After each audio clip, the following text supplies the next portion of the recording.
हमीरपुर जनपद के राठ में अंतर्राष्ट्रीय महिला दिवस पर सीओ राठ अभय नारायण राय ने महिलाओं को समर्पित समाज को जागरूकता संदेश दिया। सर्वप्रथम इस अंतर्राष्ट्रीय महिला दिवस पर उपस्थित मातृशक्ति को मेरा कोटि-कोटि नमन है, वंदन है।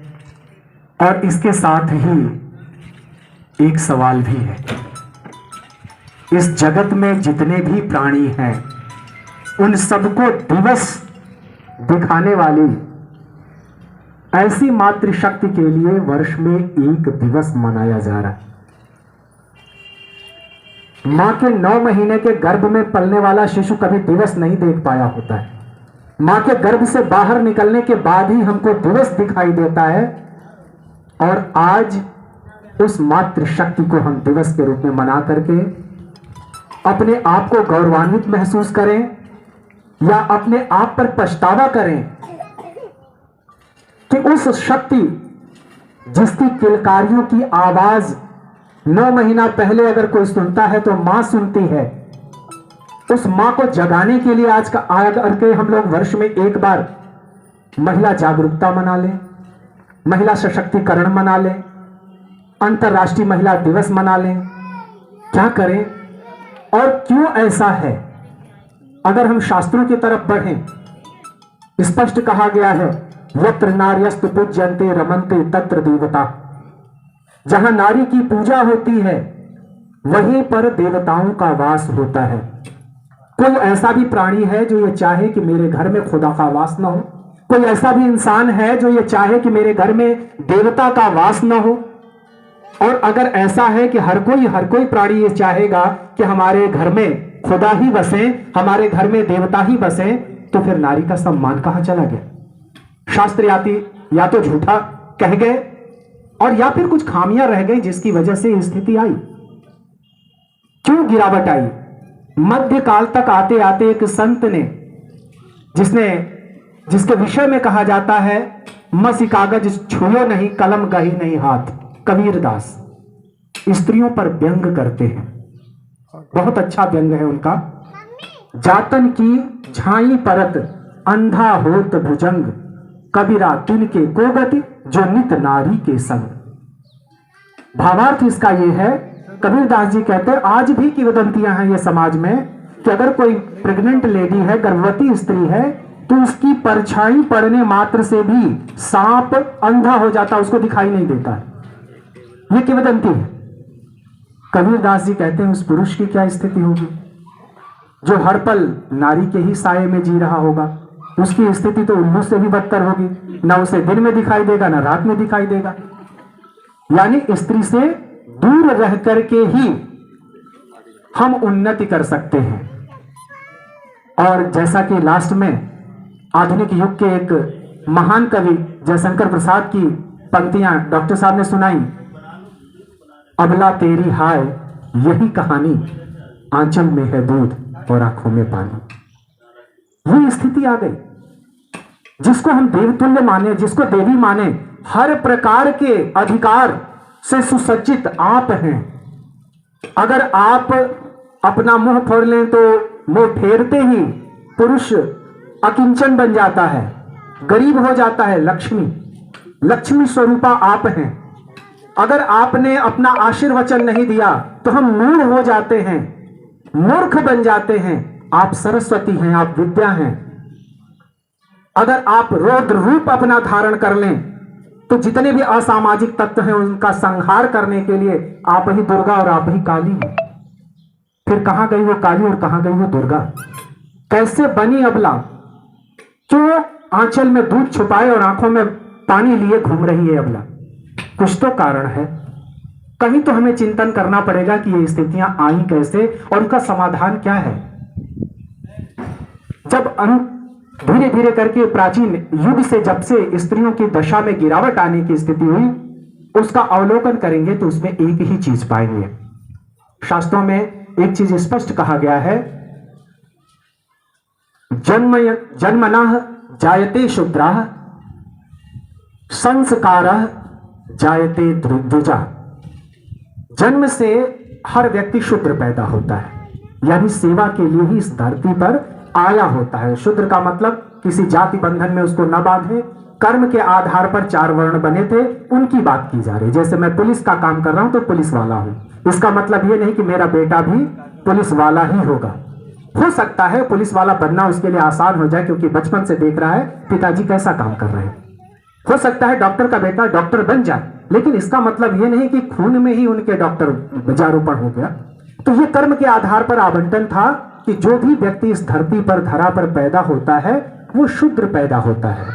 संस्कारों से वह द्विज बनता है, यानी दूसरी बार जन्म लेता है, वो शूद्र से अलग हो जाता है। वो संस्कार कहां से आते हैं? उसके लिए उपनयन संस्कार सबसे महत्वपूर्ण संस्कार माना गया।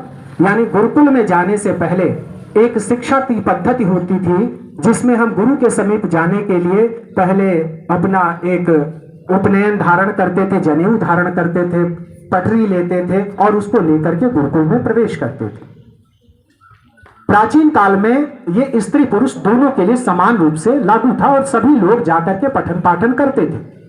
उसमें स्त्रियां भी बहुत अधिक विदुषी हुई, जिसमें गार्गी सबसे चर्चित विदुषी महिला रही, जिसने पुरुष को परास्त करते हुए यहां तक कहना मतलब वशिष्ठ जैसे ऋषि महर्षि को भी यह कहना पड़ गया कि चुप रहो नहीं तो अब तो तुम्हारा सिर फोड़ देंगे। ये शब्द कहने पड़ गए।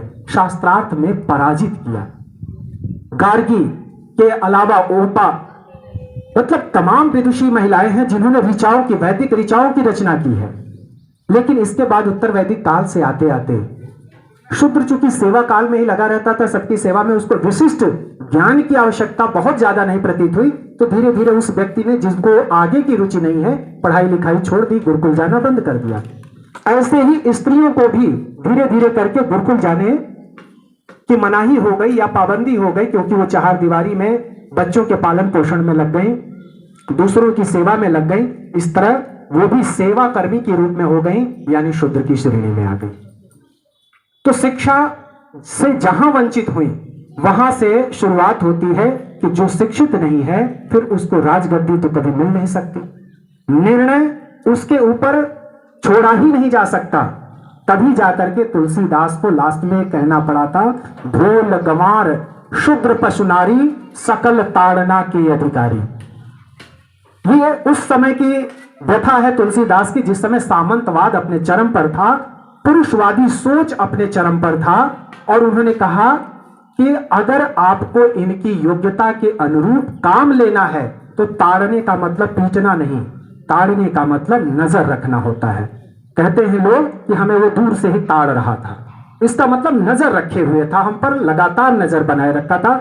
उनका कहना था कि अगर इनसे इनकी योग्यता के अनुरूप काम आपको लेना है तो आप जो पढ़े लिखे शिक्षित लोग हैं उनको हर समय अपने नजर में रख करके और काम लीजिए, तो बेहतर उनका काम आप ले पाएंगे। और नहीं रखेंगे तो कभी भी ढोलक की तरह ये फूट सकते हैं, कभी भी गुड़ का गोबर बना सकते हैं, कुछ भी कर सकते हैं, क्योंकि ये पढ़े लिखे शिक्षित लोग नहीं है। कौन?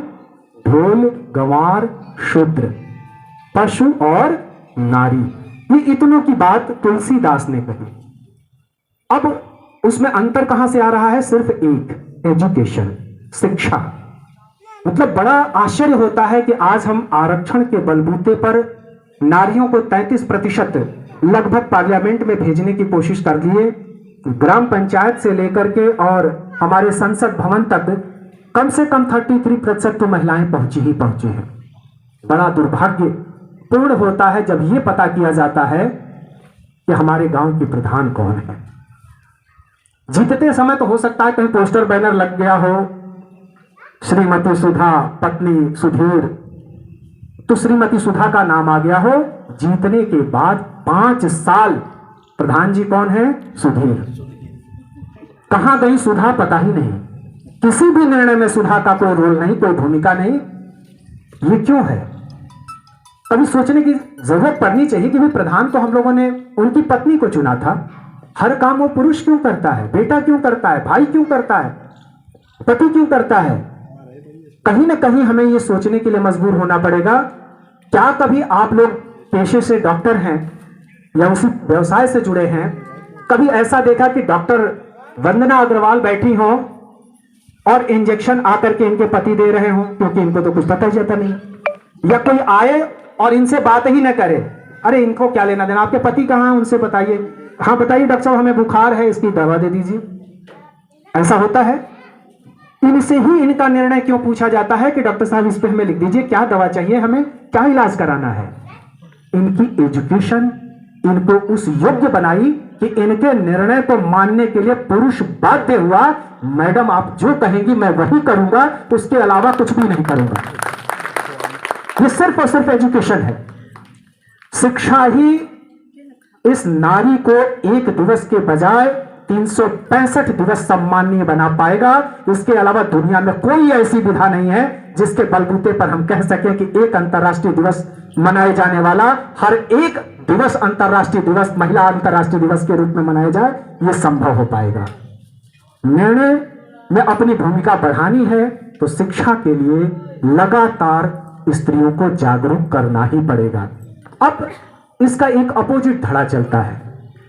अपोजिट धड़ा पुरुषों को अपना दुश्मन मान लेता है। एक सिरफिरा कोई इंसान जाने अनजाने जैसे भी गलती किया, अगर किसी महिला के साथ उसने गलत किया तो वहीं से नारीवादी आंदोलन शुरू हो जाता है और हर पुरुष नारियों का दुश्मन भेड़िया नजर आने लगता है। उसका बाप भी होगा, उसी में उसका भाई भी होगा, उसी में उसका पति भी होगा, उसी में उसका बेटा भी होगा। आप विश्वास मानिए जब आप आगे बढ़ेंगी तो बहन जी कहने वाला हाथ, बहन जी कहने वाला मुख किसी न किसी भाई का होगा, किसी न किसी पिता का होगा। इसलिए भाई और पिता दुश्मन मान करके आप चाहें कि हम आगे बढ़ जाएं, ये संभव नहीं होगा। फिर आगे बढ़े कैसे? सिर्फ पुरुषवादी मानसिकता को तोड़ना है, जो पुरुष में ही नहीं है, महिला के अंदर भी घुसा पड़ा है। उस पुरुषवादी मानसिकता को जो कुछ वर्षों पहले तक गर्भ में पल रही बच्ची को मरने के लिए बाध्य करता था।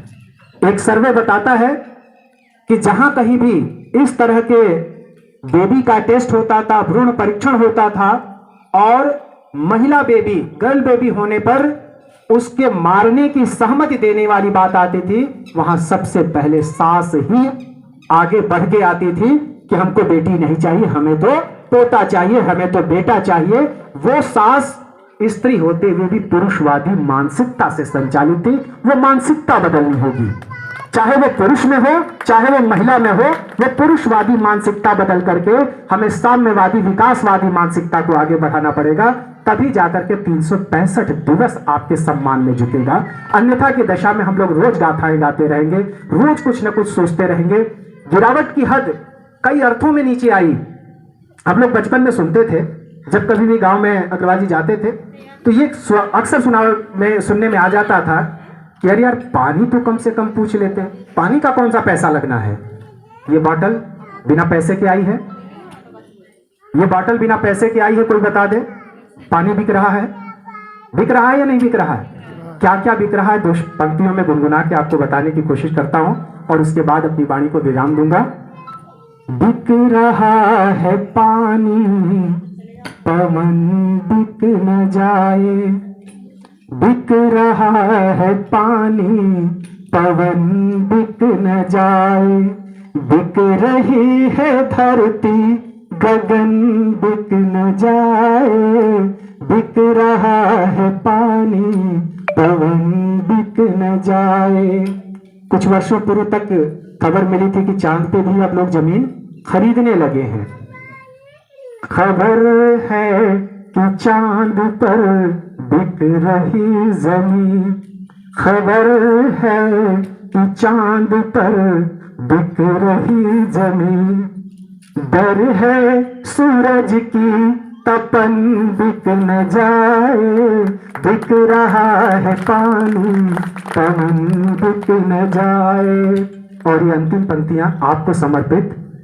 देकर दहेज खरीदा गया है दूल्हे को, देकर दहेज खरीदा गया है दूल्हे को, कहीं इसी के हाथों दुल्हन बिक न जाए, बिक रहा है पानी, पवन बिक न जाए। बहुत बहुत धन्यवाद।